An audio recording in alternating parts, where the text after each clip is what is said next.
Hello guys and welcome back to Rejek software services. आज हम पढ़ने वाले हैं IAM, identity and access management. तो आइडेंटिटी एंड एक्सेस मैनेजमेंट के नाम से जैसा आपको लग रहा है कि यहाँ पे किसी चीज़ का एक्सेस प्रोवाइड किया जाता है, तो हाँ, यहाँ पे जो आइडेंटिटीज़ हैं वो और उनके रिलेटेड जो पॉलिसीज़ हैं या फिर उनके जैसे कह सकते हैं उनका जो एक्सेस है, उनको कितना एक्सेस मिलना चाहिए, कितना नहीं मिलना चाहिए, क्या चीज़ें वो एक्सेस कर सकते हैं, कौन कौन सी सर्विसेज वो एक्सेस कर सकते हैं, वो सारी चीज़ें यहाँ पे हम पढ़ेंगे। तो चलिए स्टार्ट करते हैं। सबसे पहले हम जाते हैं AWS मैनेजमेंट कंसोल पे। फिर यहाँ पे आप देख सकते हैं सिक्योरिटी, आइडेंटिटी एंड कंप्लाइंसेस। तो यहाँ पे फर्स्ट सर्विस है IAM।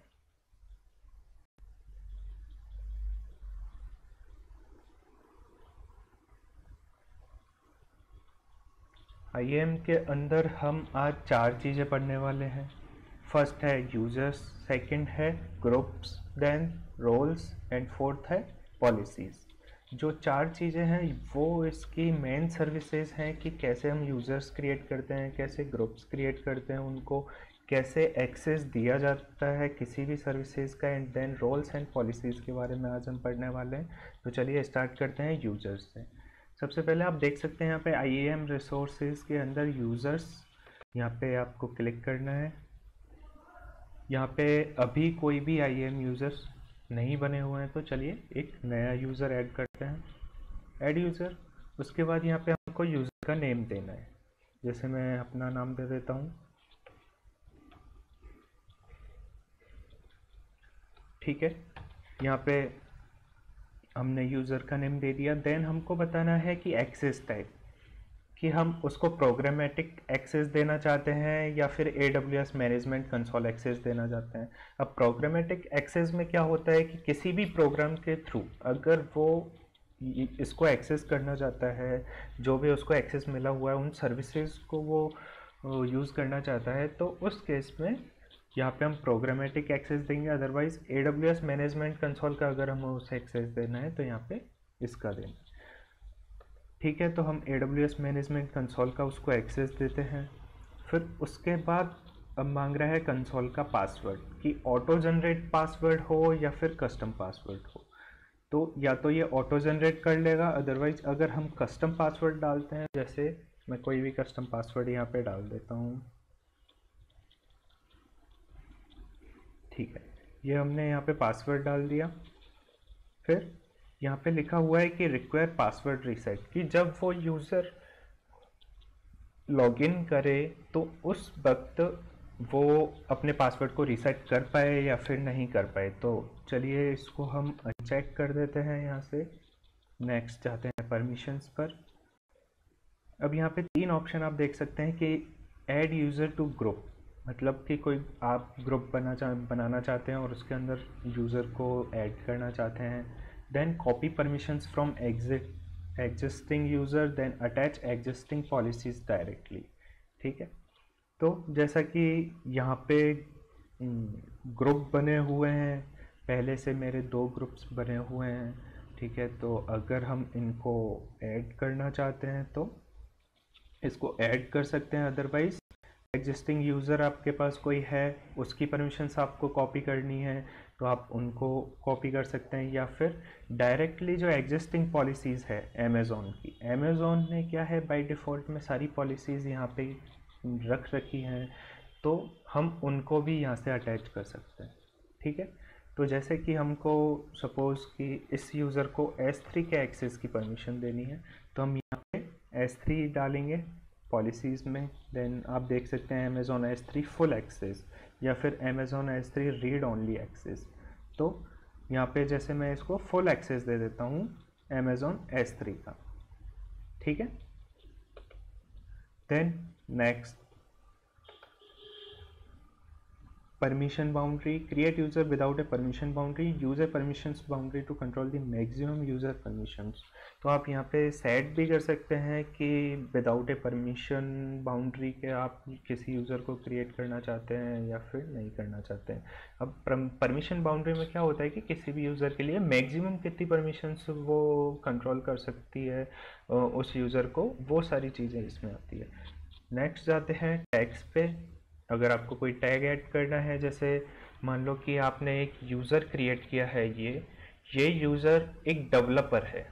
Because Amazon management console पे आप देख सकते हैं कि बहुत सारे, मतलब AWS का जो मैनेजमेंट कंसोल है, इस पे बहुत सारे लोग काम कर सकते हैं, जैसे डेवलपर हुआ, डेवऑप्स वाले हुए, या फिर एडमिनिस्ट्रेटर लेवल हुए, या फिर उन सब के अलग अलग काम होते हैं। जैसे एडमिनिस्ट्रेटर लेवल का कोई है सपोज़ आप, तो वो क्या करेगा, उसको एक डैशबोर्ड की रिक्वायरमेंट होती है कि वो अमेज़ॉन वेब सर्विसेज का जो मैनेजमेंट कंसोल है उसके डैशबोर्ड को वो एक्सेस कर सके। या फिर डेवलपर जो होता है, डेवलपर को डेटाबेस की या फिर और काफ़ी सर्विसेज की ज़रूरत हो सकती है।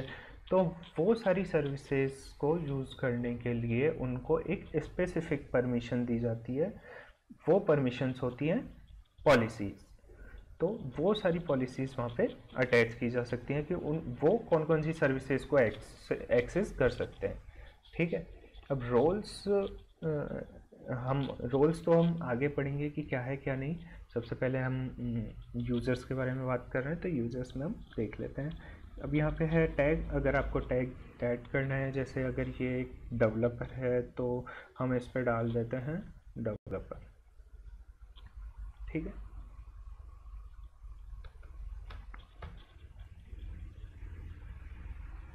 नेक्स्ट रिव्यू करते हैं। यहाँ पे पॉलिसीज़ कौन कौन सी है, Amazon S3 की फुल एक्सेस की इसको परमिशन है। देन हम इसको क्रिएट कर देते हैं।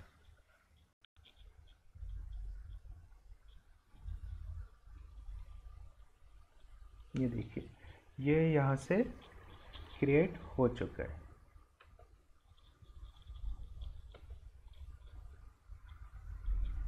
अब इसके जो सिक्योरिटी क्रेडेंशियल्स हैं वो यहाँ पे या तो download.csv जो फाइल है इसमें हम देख सकते हैं। ये देखिए, इसका user name, password, access ID, जो सीक्रेट की एक्सेस है, वो सारी चीज़ें आप यहाँ पे देख सकते हैं कि ये लिंक है। ये लिंक के थ्रू अगर आप Amazon वेब सर्विसेज को एक्सेस करेंगे, मतलब अगर आप इस लिंक पे जाते हैं, जैसे मैं इसको कॉपी करता हूँ, then paste.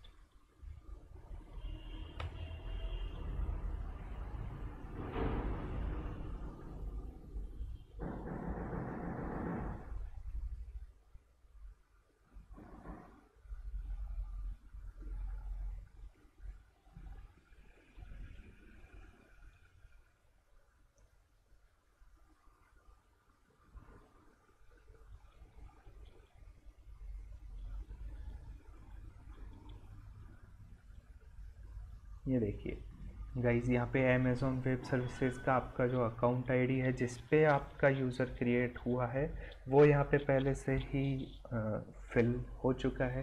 Then IAM user का नेम जो हमने अभी बनाया हुआ, तो यूज़र हमने बनाया था आशुतोष, एंड पासवर्ड हमने जो डाला था वो हम डाल देंगे। देन साइन इन।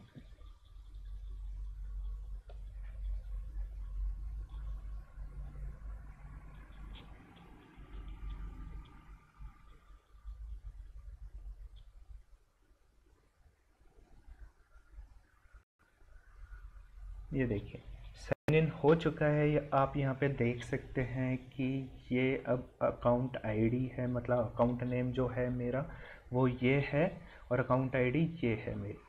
तो अब क्या है कि हमें सिर्फ, हमने वहाँ पे जो पॉलिसी अटैच की थी कि हमने जो परमिशन दी थी वो थी सिर्फ S3 एक्सेस करने की, तो वो भी हम देख लेते हैं। ऑल सर्विसेज में यहाँ पे जाएंगे,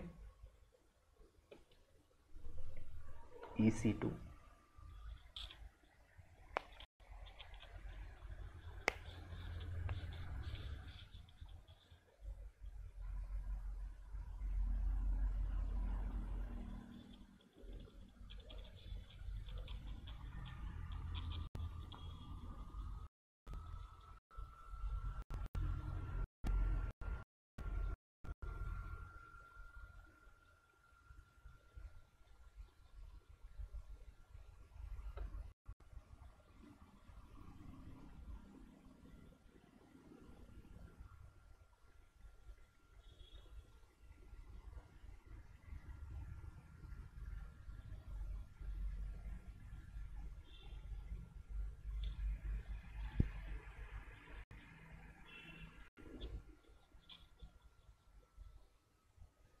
ये देखिए, an error occurred fetching instance data, you are not authorize to perform this operation. मतलब हमने सिर्फ और सिर्फ उसको S3 की परमिशन दे रखी थी, इस वजह से हम यहाँ पे जो इंस्टेंस है, मतलब दूसरी उसकी जो सर्विस है EC2, उसको हम एक्सेस नहीं कर पाए। अब हम S3 पर जाकर देख लेते हैं कि हम S3 एक्सेस कर सकते हैं या फिर नहीं। तो सर्विसेज में जाते हैं, स्टोरेज S3।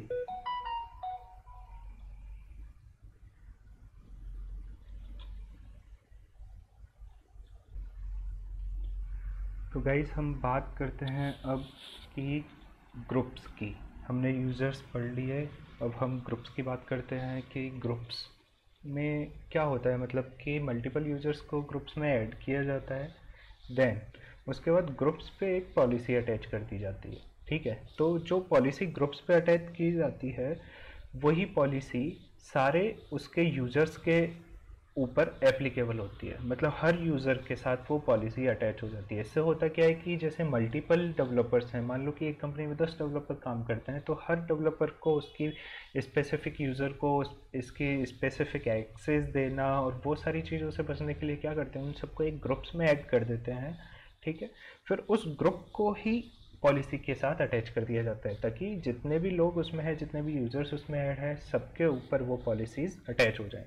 तो चलिए स्टार्ट करते हैं कि ग्रुप्स कैसे क्रिएट करते हैं। यहाँ से हम ग्रुप्स के ऊपर जाएंगे, देन क्रिएट न्यू ग्रुप करेंगे। अब ग्रुप का कोई भी नाम डाल देते हैं, जैसे डेवलपर।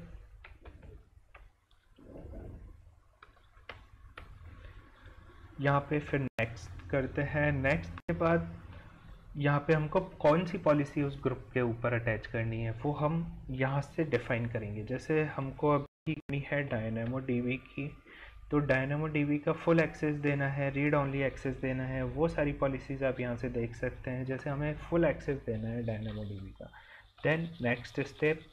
नेक्स्ट के बाद क्रिएट करेंगे इसको। यहाँ से ये देखिए हमारा एक ग्रुप क्रिएट हो चुका है। अब इस ग्रुप में हम यूज़र्स ऐड कर देंगे।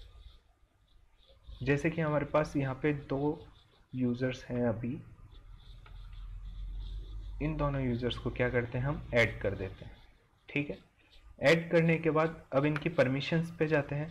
तो परमिशन में आप देख सकते हैं कि जो हमने DynamoDB की जो इसको फुल एक्सेस दिया था, पॉलिसी जो हमने दी थी किसको, इस ग्रुप को, वो यहाँ पे आपको मिल जाएगी। अगर आपको और पॉलिसीज़ अटैच करनी है तो यहाँ पे आप और पॉलिसीज़ यहाँ से अटैच कर सकते हैं। कौन कौन सी पॉलिसीज़ आपको देनी है, यहाँ पे आप कस्टम पॉलिसीज़ भी आप ऐड कर सकते हैं। जैसे आपको अगर कोई कस्टम पॉलिसी देनी है कि आपकी खुद की स्पेसिफिक उसमें परमिशंस हों, तो उस चीज़ को भी आप यहाँ पे क्रिएट कर सकते हैं। ठीक है, तो ऐसे यहाँ से ग्रुप्स क्रिएट किए जाते हैं और उनकी परमिशंस यहाँ से मैनेज की जाती है।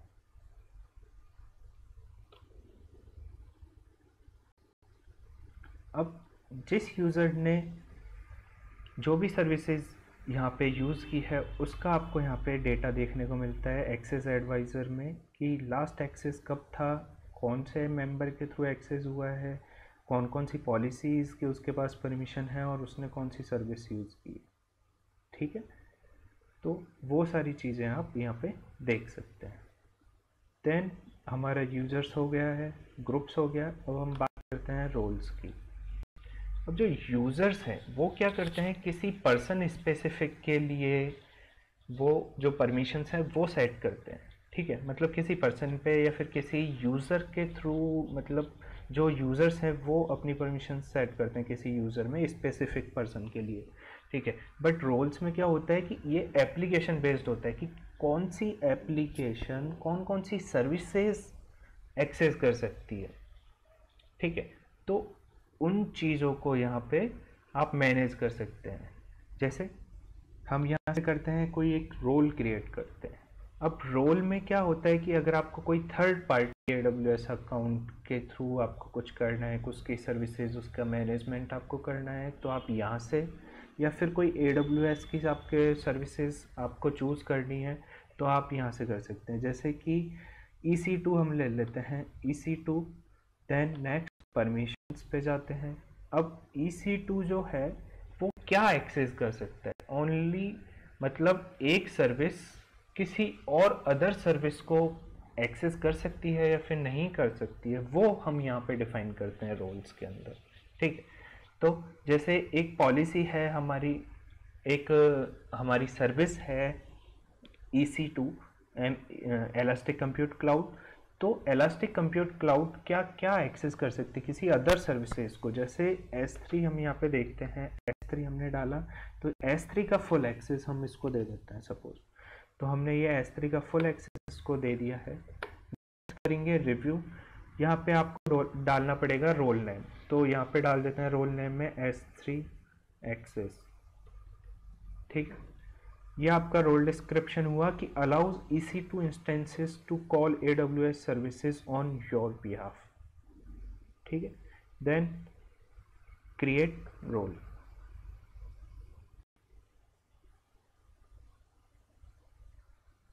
ये देखिए हमने एक रोल यहाँ पे क्रिएट कर दिया है। ये रहा हमारा S3 एक्सेस।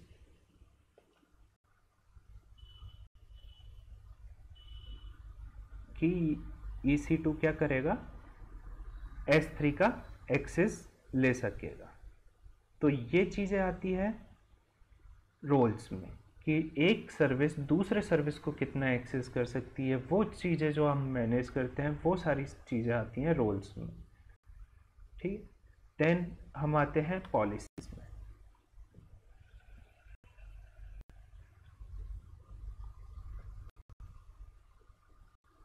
ये पॉलिसीज, अब जैसा कि आपको पता है कि पॉलिसीज़ अमेज़ोन की भी अपने बिहाफ पे बनाई हुई है ये सारी फंक्शंस को इजी करने के लिए। उनकी बाय डिफ़ॉल्ट में काफ़ी सारी पॉलिसीज़ बनाई गई है, तो आप उनको यूज़ कर सकते हैं। अदरवाइज़ आप एक कोई कस्टम पॉलिसी आपको ऐड करनी है जिसमें आपकी स्पेसिफिक परमिशंस हों, तो आप यहाँ से उन पॉलिसीज़ को भी ऐड कर सकते हैं। ठीक है, अब गाइज आपको पता चल रहा है कि क्या है यूज़र्स और रोल्स में क्या डिफरेंस है। मतलब यूज़र जो हुआ वो तो एक स्पेसिफिक पर्सन हुआ जिसका जो अकाउंट है उस अकाउंट को सर्विसेज की परमिशन दी जा सकती है। देन जो रोल्स है, रोल्स में क्या होता है कि एक सर्विस दूसरी सर्विस को कितना एक्सेस कर सकती है उसका जो मैनेजमेंट किया जाता है वो रोल्स के अंदर होता है।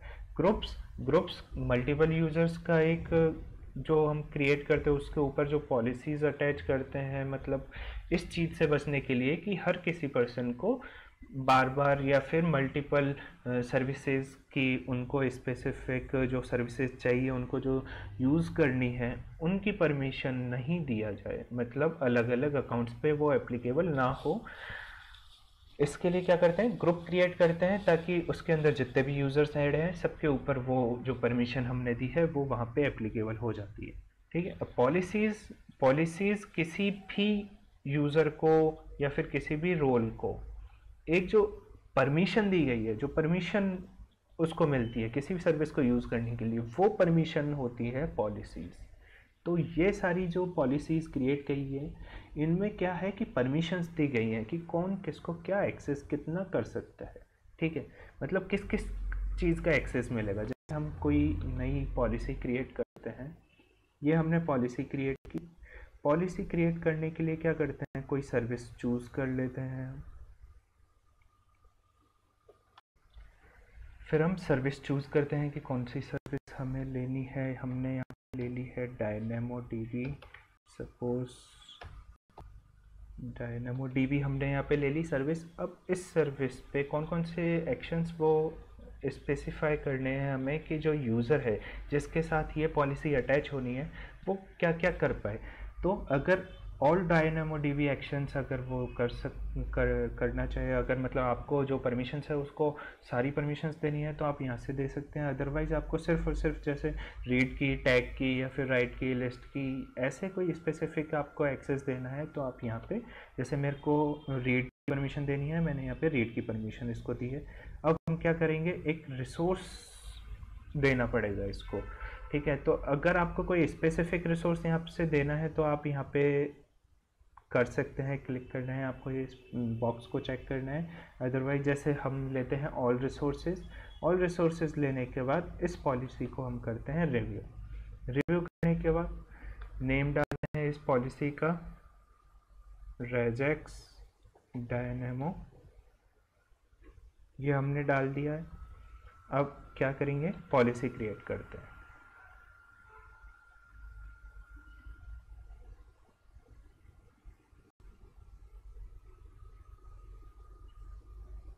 ये पॉलिसी जो है हमारी वो क्रिएट हो चुकी है।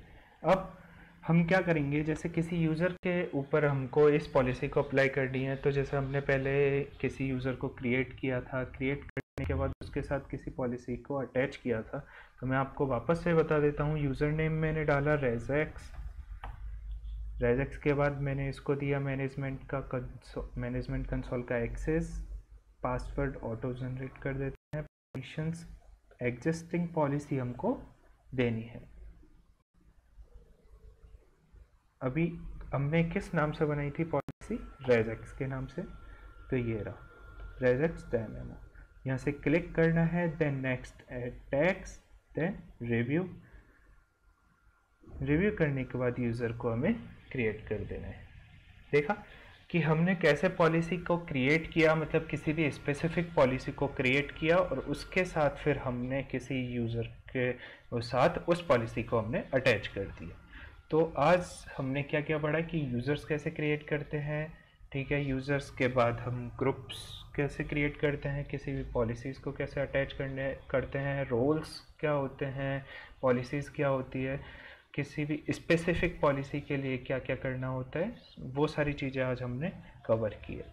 इसमें एक चीज़ और आती है, multi factor authentication. Multi factor authentication में क्या होता है कि मल्टी फैक्टर ऑथेंटिकेशन में मतलब जैसे कोई भी आपकी सोशल साइट है, जैसे फेसबुक है, इंस्टाग्राम है, या फिर जैसे जीमेल हुई, तो वो क्या करते हैं, 2 स्टेप वेरिफिकेशन वहाँ पे अप्लाई करते हैं, ठीक है। तो 2 स्टेप वेरिफिकेशन की तरह ही होती है, बिल्कुल सेम ही ये है कि इसमें भी मल्टी फैक्टर ऑथेंटिकेशन होता है। जब आप लॉग इन करते हैं तो आपको एक पासवर्ड की ज़रूरत होती है, देन अगेन आपको एक टोकन आईडी की ज़रूरत होती है मल्टी फैक्टर ऑथेंटिकेशन के अंदर। वो टोकन आईडी आपको डालनी पड़ती है। तो वो कैसे अप्लाई करते हैं वो चीज़ हम अपनी नेक्स्ट क्लास में पढ़ेंगे।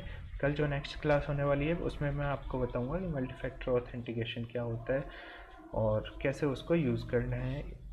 तो वो सारी चीज़ें हम कल पढ़ेंगे। अगर गाइज आपको आज की क्लास से रिलेटेड कोई भी प्रॉब्लम हो किसी भी तरीके की, तो आप कमेंट करके मेरे से पूछ सकते हैं, अदरवाइज़ अपने ग्रुप पे आप मेरे को पिंग कर सकते हैं, ठीक है गाइज। तो आज के लिए बस इतना ही, मिलते हैं कल।